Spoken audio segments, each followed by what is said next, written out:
রাত্রেবেলা 7:30টার সময় কোলাবনী থেকে পড়িয়ে ফিরছি। আমার জীবনের সেফটি আছে তো। ঝাড়গ্রাম সাগরিকা কর জীবনটা 1,500 টাকার জন্য ফার্স্টে ওই কি বলে তিলোত্তমার মতো হয়ে যাবে না তো? গভীর প্রশ্ন। বিচার পাবো? আমার ফ্যামিলি তো আবার এতটাও নয়, বা লাইফে তেমন কিছু ছিঁড়তেও পারিনি। শুধু গোপ কলেজ থেকে গ্র্যাজুয়েট হয়েছি অনার্স নিয়ে বাংলাতে, মাস্টার্স করেছি ওয়েস্ট বেঙ্গলের নামি দামি ইউনিভার্সিটি টপ 1 র্যাঙ্কের মধ্যে যেটা বিলং করে ক্যালকাটা, বেঙ্গলিতে মাস্টার্স করেছি। দেন আমি করেছি বিএড করার পরেও যখন দেখলাম নিয়োগ পদ্ধতি কিছুই নেই, তখন 2020-তে জয়েন করলাম বিএডে।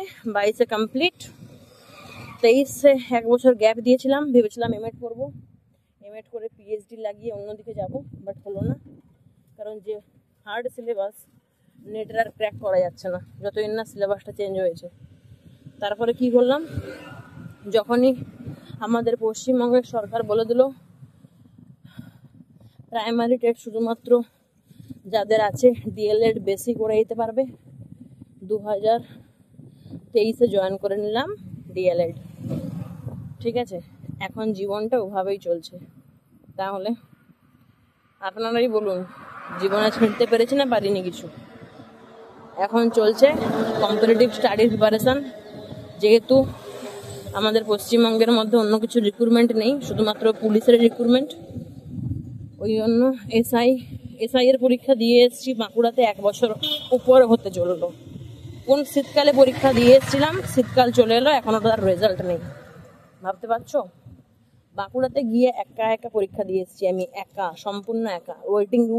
ওয়েটিং হলে শুধুমাত্র আমি একা মেয়ে ছিলাম যেদিন আমি বাঁকুড়াতে পরীক্ষা দিতে গেছিলাম। সবগুলো ছেলে ছিল, যদিও পুলিশ ছিল, কিন্তু তাও পুলিশ কি দায় নেবে? আমাকে রিসেন্ট বাপিমা ফোন করে বলছে যে জঙ্গলের মাঝখানে কোনো মেয়েকে টেনে নিয়ে গেছে, পুলিশ ওর দায় নেবে না বলেছে।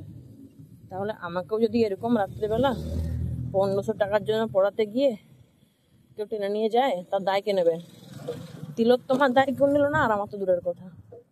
যেহেতু আমার স্কুলটা খারাপ হয়ে গেছে, স্কুটিটা আমার শোরুমে দেওয়া আছে আমার, যার দরুন আমাকে সাইকেল নিয়ে বেরোতে হচ্ছে।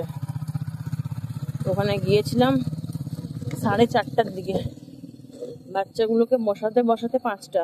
যেহেতু বাচ্চাগুলোর সামনে এক্সাম আছে, 2.5 ঘন্টা পড়াতে বাধ্য হলাম, কারণ একে তো বাচ্চা, বুঝতেই পারছো কি পরিমাণ, একটা বাচ্চাকে বোঝাতে গেলে কি পরিমাণ দরকার হয় এনার্জির।